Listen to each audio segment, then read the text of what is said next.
Hello दोस्तों, कैसे हैं आप सब। तो उम्मीद करता हूँ आप लोग बढ़िया होंगे और तैयारी कर रहे होंगे अच्छे से। यहाँ पर हम लोग कर रहे हैं सीजीएल की 36 शिफ्ट जो 2024 में आई थी, यानी पीवाईक्यू सीरीज। और उसका हम एनालिसिस कर रहे हैं, उसको सॉल्व कर रहे हैं। साथ साथ आप लोगों को ये जीएस के साथ साथ इंग्लिश और रीजनिंग का भी मिल जाएगा हमारे चैनल पर। और मैथ्स का भी बहुत जल्द शुरू होने वाला है। चलिए शुरू करते हैं विदाउट वेस्टिंग टाइम। देखो टाइम बहुत कीमती है, तो फटाफट इसको सॉल्व करना शुरू करते हैं। देखो सबसे पहला सवाल है कि जो टेक्सास वाली चिलियाना ज्यूक है, ये हिमालयन व्यू होता है, is a meditational plant found in which of the following states. देखो सिंपल सी बात है, अगर मैं आप लोगों को बताऊं कि अगर आप लोगों को इसके बारे में नहीं भी पता, मैं हो सकता है कि भाई इसका नाम आप लोगों ने ना सुना हो, पहली बार नाम सुन रहे हो, लेकिन अगर आप लोगों को ऑप्शन भी देखने दिया जाए तो गोवा में हिमालयन मतलब कैसे उग सकती है, झारखंड में भी कैसे उग सकती है, बिहार में भी कैसे उग सकती है, हिमाचल जो है ना वो आता है ऊपर की साइड हिमालयन रेंज में, तो वहीं पर उगेगी। सिंपल सी बात है, आप लोग ऑप्शन से भी लगा सकते थे।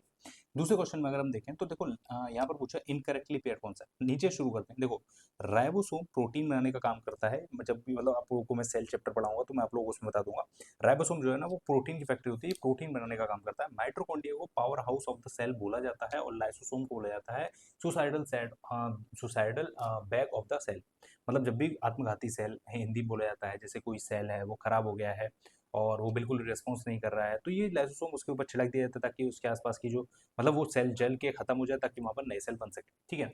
न्यूक्लियस लिपिड मेटाबॉलिज्म का नहीं होता है, ये मतलब लिपिड मेटाबॉलिज्म की होती है जो कोशिका की झिल्ली बनी होती है ना, इनकी सेल वॉल जो होती है ना वो होती है। क्लियर, तो इसलिए ये इनकरेक्ट है। अगला है विच of the following battles is considered the formal beginning of the British Raj in India. देखो खास करके मैं ब्रिटिश राज से ज्यादा, ये क्वेश्चन थोड़ा सा मतलब अटपटा है। ब्रिटिश राज से ज्यादा यहाँ पर कहा जाएगा कि east India company, east India company.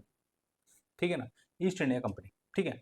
अब देखो फर्स्ट कर्नाटिक वॉर जो हुई थी ना वो हुई थी 1740 के आसपास। अब इसका कोई लेना देना इससे है नहीं, क्योंकि इसमें फ्रांस और जो क्या बोलते से ईस्ट इंडिया क्या बोलते हैं, ब्रिटिश, हाँ ब्रिटिश, ब्रिटिश और ईस्ट इंडिया कंपनी के बीच में ये अरे ब्रिटिशर्स और फ्रांस के बीच में ये वॉर हुई थी, जो फर्स्ट कर्नाटिक वॉर के नाम से जानी जाती है। ठीक है। प्लासी की जो लड़ाई थी वो थी हुई थी 1757 में, और यही वो कारण था जिसके बाद अंग्रेजों ने ईस्ट इंडिया कंपनी को भारत में स्थापित कर लिया था। मतलब 1757 में बैटल ऑफ प्लासी हुआ था, बैटल ऑफ प्लासी, जिसमें बंगाल के नवाब सिराजुद्दौला थे और जो उनका एक सेनापति था ना मीर कासिम, उन्होंने धोखा दिया था, वरना ये युद्ध ये जीत जाते। यहाँ पर जो था ना वो क्लाइव लॉयड था। ठीक है ना, इनका जो सेनापति था जिनसे इनकी लड़ाई हुई थी, और जो उन्होंने अगर धोखा नहीं दिया होता ना मीर कासिम ने, तो ये लड़ाई वो आराम से जीत जाते। मतलब यहाँ पर हुआ क्या था कि मतलब कुछ अंग्रेज थे, उनको मतलब बताया ये जाता है कि एक मतलब कोठरी में बंद कर दी थी सिराजुद्दौला ने, जहाँ पर सुबह तक वो वहीं बंद रहे, तो कुछ लोग दम घुटने की वजह से और कुछ लोग अंधेरी की वजह से मर गए। जिसके बाद ब्रिटिश गवर्नमेंट काफी ज्यादा भड़क गई और उन्होंने फिर युद्ध का ऐलान कर दिया। और फिर धीरे धीरे करके बाय द टाइम ऐसा हुआ, और 1757 में जब प्लासी के युद्ध में बंगाल के नवाब जो सिराजुद्दौला थे उनकी जब हार हो गई, तो उसके बाद ही ईस्ट इंडिया कंपनी वहां पर एस्टेब्लिश हो गई। और बंगाल ही उस समय पर हब हुआ करता था, और धीरे धीरे करके उन्होंने पूरे भारत में एक्सपेंड कर लिया। ठीक है। अगर बात करें बैटल ऑफ वोंटिवोश की, तो ये हुआ था 1760 में। ये भी फ्रांस के साथ हुआ था, ईस्ट इंडिया कंपनी का, जिसमें उन्होंने फ्रांस को वॉश कर दिया, भगा दिया और पूरी तरीके से सफाया कर दिया भारत से। बक्सर के बारे में बात करें तो ये हुआ था 1784 में। इस समय जो सेनापति थे ना, कई बार पूछ लिया जाता है, वो थे हेक्टर मुनरो। ठीक है ना, जो ईस्ट इंडिया कंपनी की तरफ से लड़ रहे थे। और भारत की तरफ से जो थे वो थे मीर जाफर। ठीक है ना। और और अवध के नवाब। ठीक है ना। और इसके साथ क्या नाम था, मुगल मुगल के उस समय का बादशाह था शाह आलम द्वितीय। ये सब मिलके लड़ रहे थे, लेकिन फिर भी हेक्टर मुंडो ने इन सबको हरा दिया था। और उसके बाद इन सबके बुरे ही दिन शुरू हो गए। क्लियर, चलो आगे बढ़ते हैं। Which of the following Indian state had the least number of operational airport of 2022। देखो इस सवाल को करने का बहुत ज्यादा लॉजिक है नहीं, पीवाईक्यू में आप लोगों को करा भी दूं तो भी कोई बहुत बड़ा लॉजिक नहीं है कि एक डेटा पूछ रहा है 2022 का।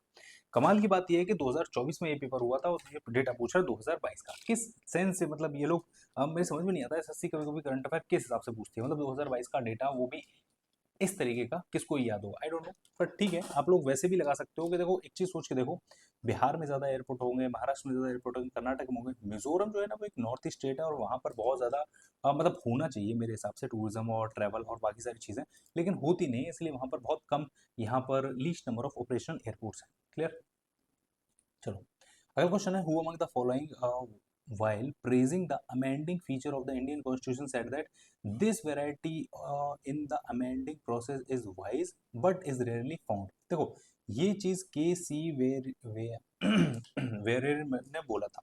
अब देखो इसके बारे में आप लोग अगर बात करो तो देखो ये सिंपल सी एक ऐसा क्वेश्चन है जिसके बारे में अगर आप लोगों ने पढ़ रखा होगा तो आप लोग कर सकते हैं। देखो बहुत सारे क्वेश्चन ऐसे होते हैं जो आप लोग समझ सकते हैं, जैसे मैंने आप लोगों को पहला क्वेश्चन बताया जिसमें अगर आप लोगों को क्वेश्चन नहीं आता तो आप लोग आंसर से थोड़ा बहुत मार्क कर सकते हो, चीज समझ सकते हो। लेकिन ये एक ऐसी चीज है कि अगर आप लोगों ने पढ़ रखा है तो आप लोग कर सकते हो, नहीं तो नहीं कर सकते। और मैं वैसे भी इस बार ये चीज कहूंगा कि अगर इस क्वेश्चन को अटेम्प्ट करता हूँ तो मैं छोड़ना प्रेफर करूंगा। ठीक है, आगे बढ़ते हैं। देखो tabla player Ustad Zakir Hussain was awarded which of the following awards by the government of India इन 2023। देखो इन्हें 2023 में भारत सरकार ने पद्म विभूषण दिया था। ठीक है, 2024 में इन्हें ग्रैमी भी मिला था। इन्हें ग्रैमी मिला अपनी जो बैंड था पश्तो के लिए, ठीक है ना, उसके लिए इन्हें ग्रैमी मिला था।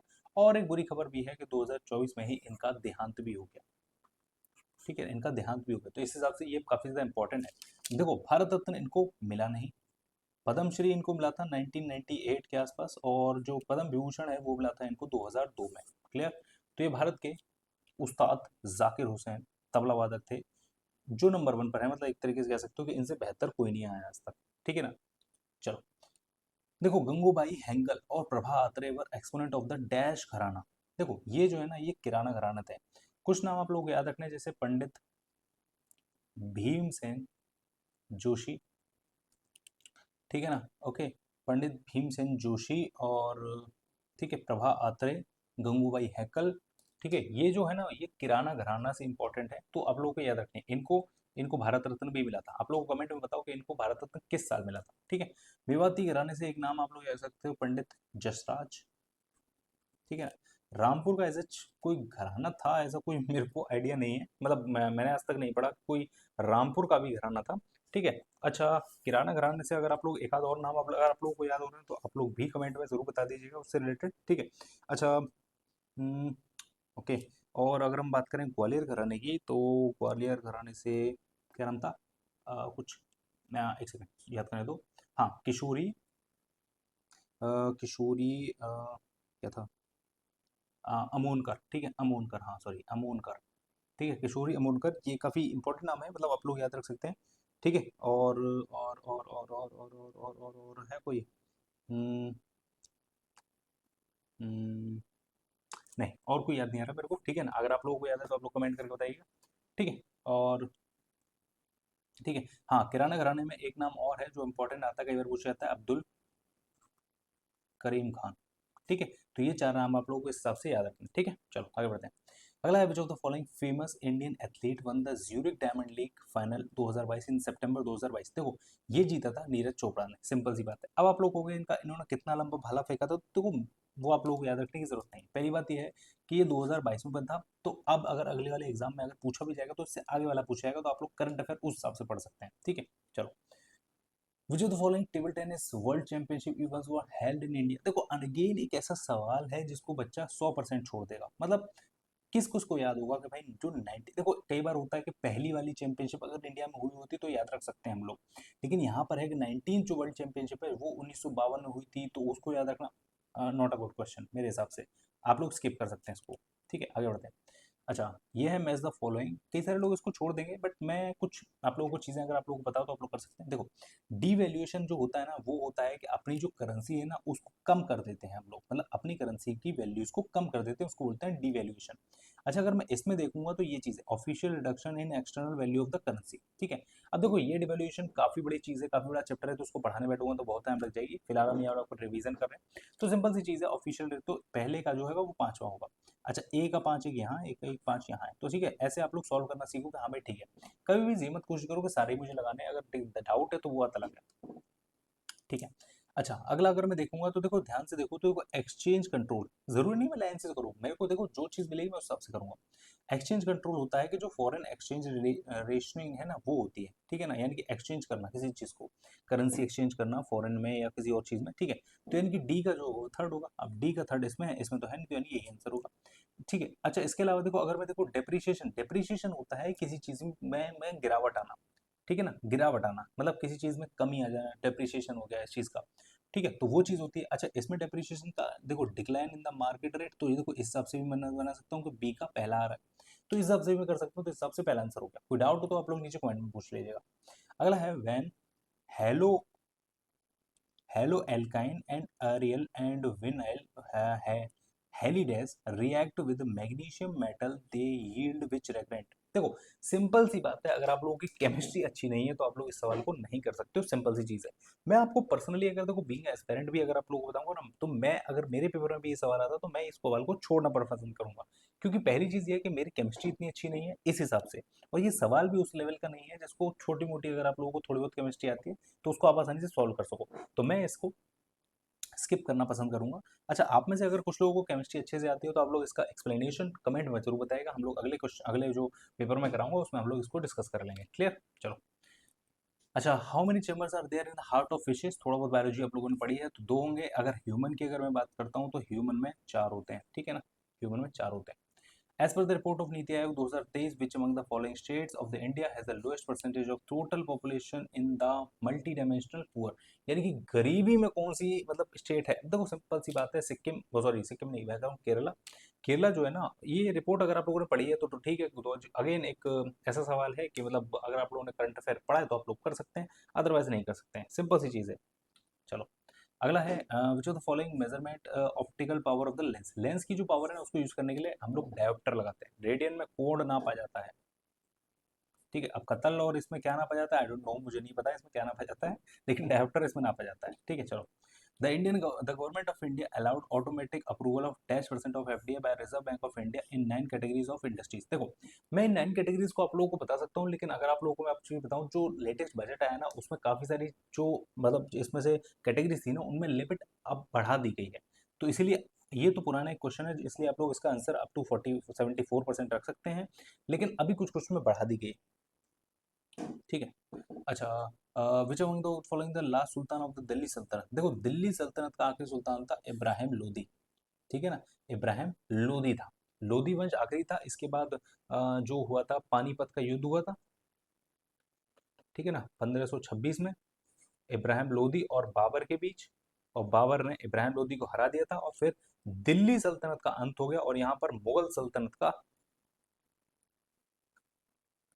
की शुरुआत हुई, और फिर उसके बाद मुगल सल्तनत चलती चली गई, सिंपल। चलो आगे बढ़ते हैं।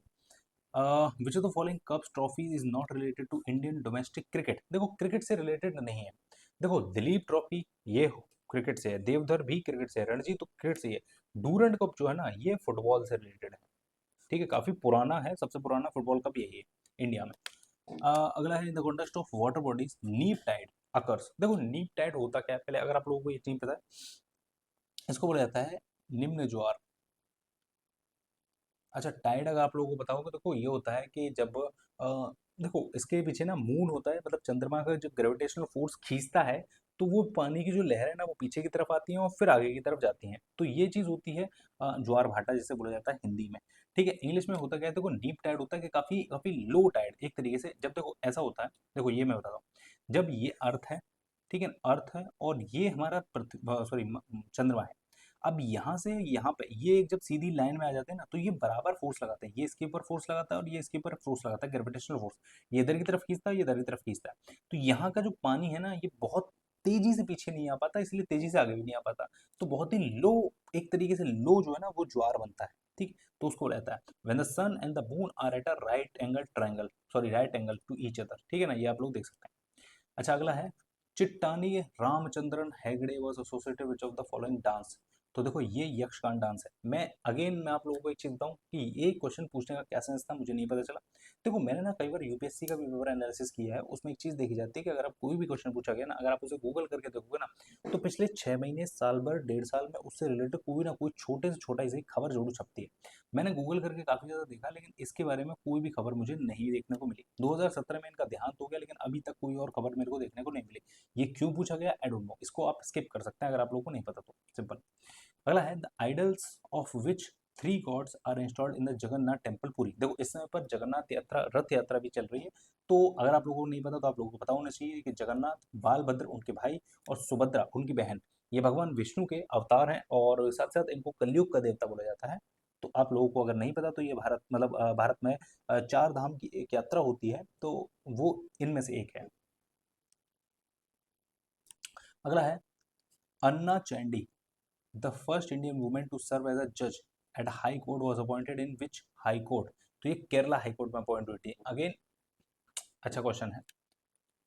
अगला, एज इन जुलाई 2021 द निपुण Bharat scheme was launched by which of the following ministry. यार देखो क्यों पूछा गया मुझे नहीं समझ में आया। निपुण जो है ना, ये एक मिनिस्ट्री ऑफ एजुकेशन ने शुरू की थी। 2020 में जो नेशनल एजुकेशन पॉलिसी आई थी ना, उसमें इसके बारे में जिक्र था। इसके तहत बहुत सारे बच्चे जो स्टार्टिंग फेज में, मतलब मैं बात करता हूँ 1 से 3 साल के हैं और फर्स्ट से थर्ड क्लास में जो पढ़ रहे हैं, उन बच्चों को बेसिक जो चीज़ें हैं ना, जैसे जोड़ घटाओ गुणा भाग और इन सब चीज़ों का बेसिक बेसिक जो ज्ञान है, बेसिक बेसिक जो नॉलेज है ना, वो बच्चों को दी जाए, ताकि बच्चे ना मतलब बिल्कुल एक तरीके से मतलब कुछ कुछ बेसिक जो नॉर्मल चीज़ें हैं ना, उनके बारे में उनको जानकारी दे। तो उसके लिए यहाँ पर निपुण भारत स्कीम को लॉन्च किया गया था। ये 2020 में शुरू की गई थी और इसका जो लक्ष्य है ना, वो 2026 से 27 तक मतलब कह सकते हो कि काफ़ी ज़्यादा मतलब भारत को कवर करने का है, बच्चों में काफ़ी ज़्यादा डेवलपमेंट करने का है। अभी इसका जब रिपोर्ट आएगी तब देखेंगे कि आखिरकार कितनी ज़्यादा इंप्लीमेंट रही। चलो, which article of the Constitution of India expresses provides the president is eligible for election. देखो भारत में ना एक चीज है कि भारत में जो प्रेसिडेंट है ना, वो कितनी बार भी प्रेसिडेंशियल का चुनाव लड़ सकता है। मतलब कोई भी प्रेसिडेंट कितनी बार भी चुनाव जी मतलब खड़ा हो सकता है और दोबारा बन सकता है। ठीक है, अगर हम बात करें देखो इसमें, देखो आर्टिकल 58 जो कहता है ना, आर्टिकल 58 ये कहता है कि हमारे जो प्रेसिडेंट होगा ना, जो कोई भी प्रेसिडेंट होगा, उसकी क्वालिफिकेशन क्या होगी। ठीक है ना, क्वालिफिकेशन क्या होगी।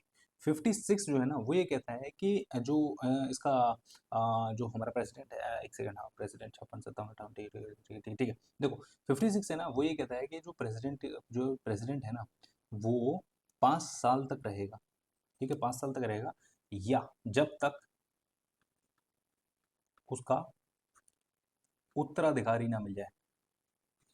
इसका सेंस ये है कि जब तक दोबारा इलेक्शन ना हो जाए और नया प्रेसिडेंट चुन के ना आ जाए, अगर वही खड़ा हुआ है तो वही दोबारा ना चुन के आ जाए तब तक। हाँ मतलब कुल मिला के कहानी ये है कि प्रेसिडेंट की जो पोस्ट है ना, वो खाली नहीं रह सकती है अनटिल और अनलेस कि अगर उनकी डेथ हो जाए या कुछ ऐसा हो जाए। ठीक है, तब तक तब की बात अलग है, लेकिन वरना ये पोस्ट कभी खाली नहीं रह सकती और 6 महीने से ज्यादा ये वेकेंट नहीं रह सकती है। सिंपल। चलो, आर्टिकल जो 59 है वो हमारा कहता है कि राष्ट्रपति के जितने भी वेतन वगैरह होंगे ना, उनके बारे में बात करता है, ये सैलरी वगैरह के बारे में बात करता है। ठीक है ना, ये सैलरी के बारे में बात करता है। अगर आप लोगों ने देखो, मैंने एक प्रीवियस वीडियो आप लोगों को इंडियन कॉन्स्टिट्यूशन के ऊपर कराई थी, जिसमें मैंने आप लोगों को शेड्यूल्स बताए थे। तो उसमें मैंने आप लोगों को बताया था कि आप लोग बताओ, देखो उसमें ना दूसरी जो अनुसूची है ना, उसमें शेड्यूल जो है उसमें भी सैलरीज के बारे में जिक्र किया गया है। तो ये वो चीज़ है, यहाँ से आप लोग इसको कनेक्ट कर सकते हैं। और आर्टिकल 57 में ये लिखा गया है कि जो राष्ट्रपति है ना, वो कितनी बार भी चुनाव लड़ सकता है। सिंपल। चलो आगे बढ़ते हैं। In which of the following cities did Mahatma Gandhi lead the pleasant movement against the imposed indigo cultivation by the British planter. तो ये चंपारण अभियान था, राजकुमार शुक्ल थे जिन्होंने इनको आमंत्रण दिया था कि आप यहाँ आइए और इनके लिए कुछ कीजिए। तो इन्होंने यहाँ पर सबसे पहला सत्याग्रह यहीं पर किया था, भूख हड़ताल नहीं, सत्याग्रह यहाँ पर किया था। तो उसके लिए यहाँ पर ये चीज जानी जाती है। क्लियर। चलो, अकॉर्डिंग टू द आश्रम सिस्टम ऑफ वैदिक life which of the following was the third stage of the life. देखो अगर मैं यहाँ पर बात करूँ तो देखो पहली जो चीज होती है ना, वो होती है ब्रह्मचर्य। आई होप मैंने सही लिखा हो। जिसके बारे में जो बोला गया ना, वो बोला गया कि 0 से 25 साल तक ब्रह्मचर्य की एज रहती है। दूसरी जो होती है ना, वो होती है गृहस्थ। ठीक है, गृहस्थ। 25 से 50 साल तक आप अपने गृहस्थ जीवन को जी सकते हैं, जिसमें आप लोग शादी ब्याह करना, बच्चे करना, उनकी उनकी उनकी पालन पोषण करना, ये सारी चीजें आ गई। ठीक है, तीसरी जो आती है ना, वो आती है वानप्रस्थ। ठीक है, यहाँ पर जो होती है वो 50 से 75 साल की एज रहती है। और यहाँ पर ये बोला जाता है कि आप लोग धीरे धीरे करके अपने परिवार से मोह खत्म करते रहिए। आप अपने बच्चों के मतलब शादी ब्याह आप लोग करके उनको अलग अलग सेटल कर दीजिए, और अपना जो ध्यान है वो ज़्यादा से ज़्यादा भगवान में लगाइए। ठीक है ना, ऋषि मुनियों के साथ और साधु संतों का संग कीजिए। ठीक है ना, गुरु बनाइए और गुरु से मतलब उनके साथ भजन कीजिए, ये सारी चीज़ें कीजिए। ठीक है, और चौथा जो आता है ना, वो आता है फिर संन्यास। ठीक है, 75 से 100 साल तक ये होता है संन्यास। ठीक है, यानी उसके बाद आप संन्यास ले लीजिए और अपन अपना भक्ति कीजिए और भगवान के चरणों में ध्यान लगाइए और परमात्मा को प्राप्त होइए जब भी आपकी मृत्यु हो। ठीक है, सिंपल सी बात है। तो देखो ये था पूरा का पूरा आज का सेट। उम्मीद करता हूँ आप लोगों को ये समझ में आया होगा, पसंद आया होगा, और उम्मीद करता हूँ आप लोगों को चीज़ें समझ में आई होगी। कोई भी डाउट हो तो नीचे कमेंट करके जरूर पूछेगा। बाकी ऐसी और वीडियोस देखते रहने के लिए चैनल को आप लोग सब्सक्राइब जरूर कर लीजिएगा। Thank you so much for watching. मिलते हैं दोस्तों नेक्स्ट वीडियो में। Till then bye bye, take care.